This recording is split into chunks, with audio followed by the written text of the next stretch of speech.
All right, guys. Pretty easy week, so to speak. Not a lot of blow-ups. Some civility actually working through the Senate, which has been different recently. So I think we're in a situation where you're kind of in the calm before the storm. Everyone knows that the budget is going to be a pretty big, contentious battle here in the next few weeks. Obviously, the FRA, which was a top priority for them as well as for us. It was the #1 bill put on the calendar right at the beginning of session, has yet to have real significant time on the floor. I don't think it says any time. I think it was just laid over.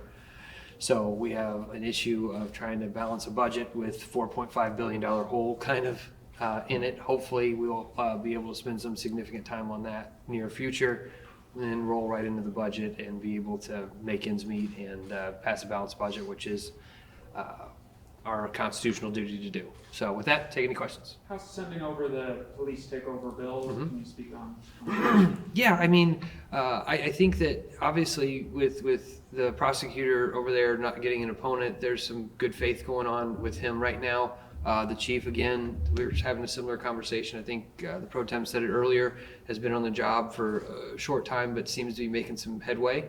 I think that they probably need more time. I think you're in a situation to where you need to give people more support financially, things like that, to do what they want to do and give them an opportunity. You can't continue to change people out and have this back and forth between state control 10 years and then local control 10 years and whatever it might be, to take away from the fact that they probably need to pay police officers more. They probably need to have more officers available and really on the street. I don't think state control or local control changes one thing with the crime in St. Louis or Kansas City for that matter. I think that it's just blaming and it's somebody to point blame at. It doesn't solve crime, right? It doesn't keep anybody more or less safe.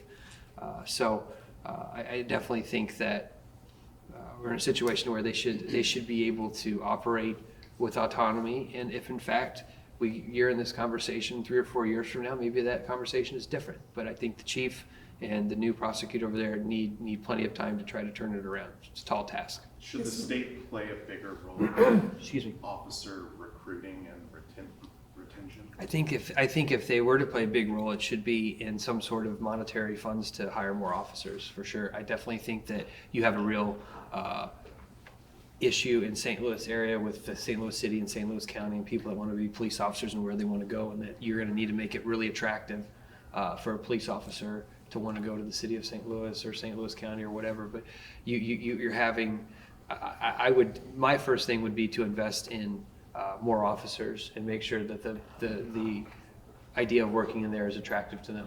Are you aware of any grant, like I'm thinking something similar to the teacher baseline salary grant? Yeah, I agree with you on that. I Do we mean, have that? I'm not aware of that off the top of my head, but I can tell you right now that police officers, firefighters, some of the first responders, as well as teachers are in that category, are some of the most grossly underpaid people that for what they do in our state, and I would definitely be available to look at something like that. Knowing that the FRA is necessary, or Sure. would mean drastic cuts, are the Senate Democrats going to stand down on the standalone defund Planned Parenthood legislation? I don't think we have any intention of doing that right now. I mean, I really don't. I mean, look, the state of Missouri does not pay for abortions. It cannot pay for abortions. It has nothing to do with that. They have been defunding Planned Parenthood through the budget for years now. This is distraction politics. That's all it is. It is performative, distractive politics. Unfortunately, and I've said this a million times, the Republican Party has had their way when it comes to women's rights, and they have taken them away over their body. And we are trying to work to restore them. They have not figured out yet that they won. They keep trying to pound, this issue into the ground, and unfortunately, we look to change that, right? But this is just stuff so they can run on it. It's stuff so they can campaign on. There is no abortion paid for by the state of Missouri ever. And this is an issue that is a non-issue to people that are pro-life. I mean, if anybody has an issue, it's us by trying to restore rights to women over their body. I mean, it is performance politics.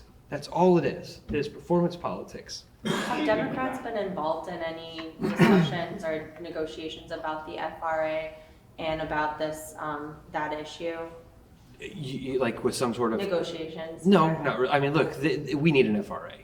And any conversation that we've had with that usually ends with, you have to do this because you need to balance the budget or you need to do draconian cuts. And there is no conversation, in my opinion, as of today, but I always have an open door, that links those two things together. I mean, it doesn't make sense to me that we're going to stand down on an issue that because they need to pass something that is for them. I mean, it doesn't make sense. I mean, Oh, sorry. No, you're fine. We're done. You're done. Yeah. Sorry. You're good. Sorry.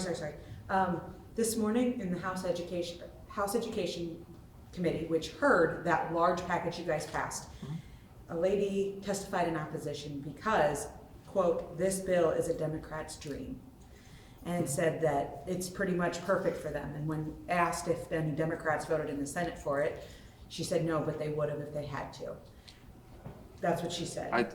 So, I always think it's interesting when people speak for other people in this building, but go ahead. so my question to you is the bill a Democratic dream, number one?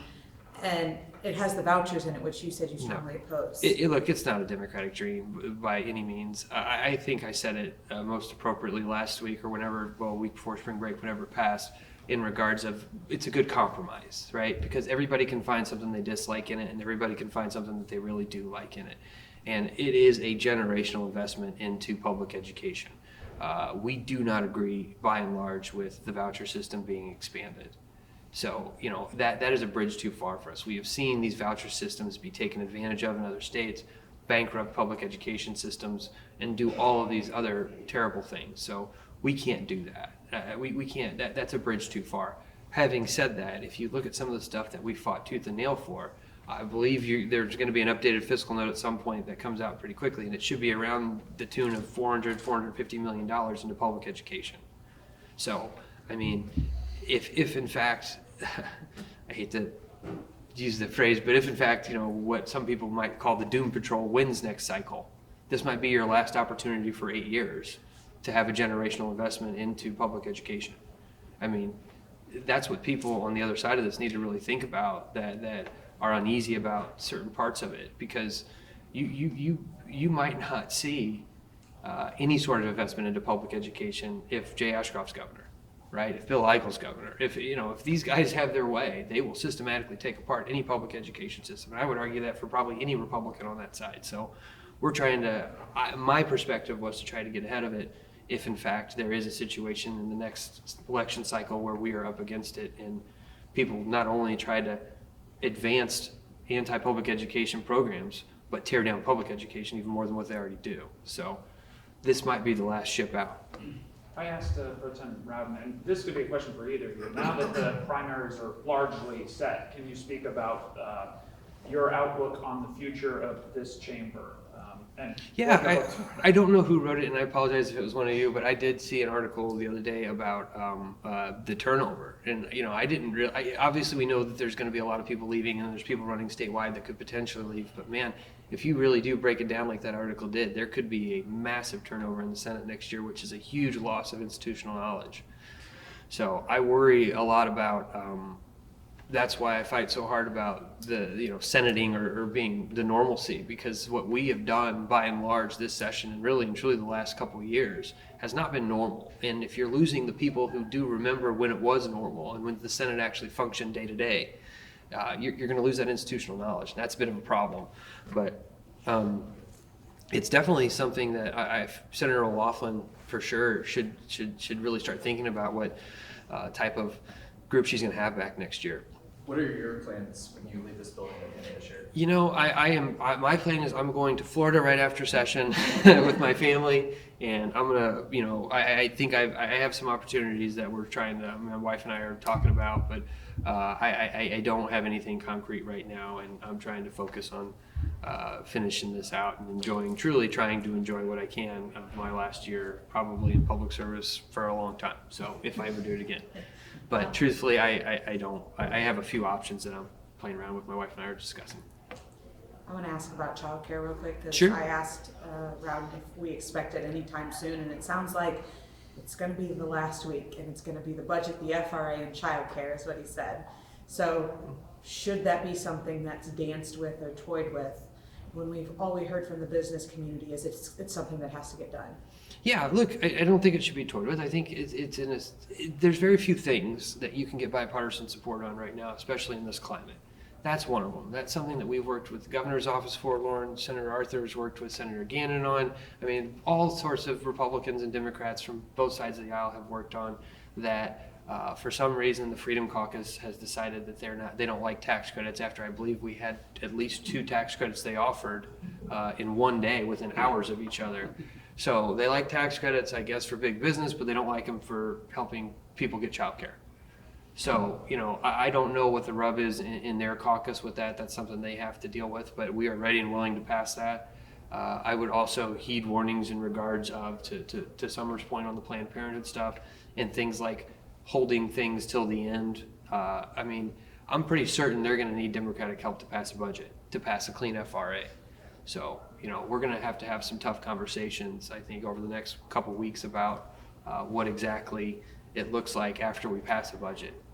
So, I think that they are sorely mistaken that we're going to help them pass their budget as well as wait and see what they do to us afterwards. So, If you just have silver and gold be the currency for childcare, you're done. yeah, I can give you a good story. I mean, we could. We did on the floor. Yeah, we actually approached the senator about saffron is actually very expensive. I thought that was Vanilla bean, that was the other, yeah, oh, you talked about it, that's right, I was in the back on a phone call, yeah, and, Senator, we had a good time with it. Senator from the 23rd looked at me and he goes, so you want to buy things in saffron? I was like, doesn't that sound crazy?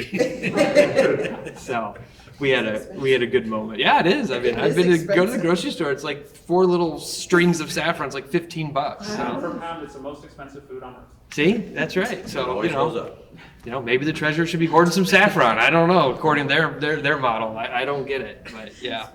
So I have just a pretty specific question. Yeah. If you bear with me for a second. So Andrew Bailey is running for full term as AG. Over the last several months, we've seen him use this writ of Corwanto process Yes. to try to remove elected officials more than most of his predecessors. And Yeah. I know we spoke in June about the Kim Gardner situation and Mhm. how he called that press conference while calling for her to be removed. Do you think he's using that process too much, or kind of yes, your thoughts I mean unequivocally. I mean I'm just happy he spells everything right in it.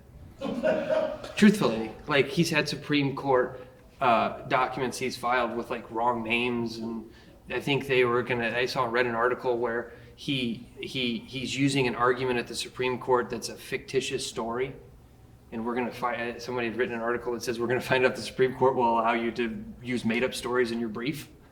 So, I mean, look, this is the Eric Schmidt playbook with Attorney General. No one has, outside of Josh Hawley, I mean, it's like, this is what it is, right? Josh Hawley got fined that the taxpayers had to pay after he campaigned out of that office to become a U.S. Senator. I would argue Eric did a similar thing, probably to a lesser degree, by suing school districts when they were going through a tough time in COVID and having no idea what was going on outside of New York City was getting freezer trucks because they couldn't handle all the bodies in the morgue.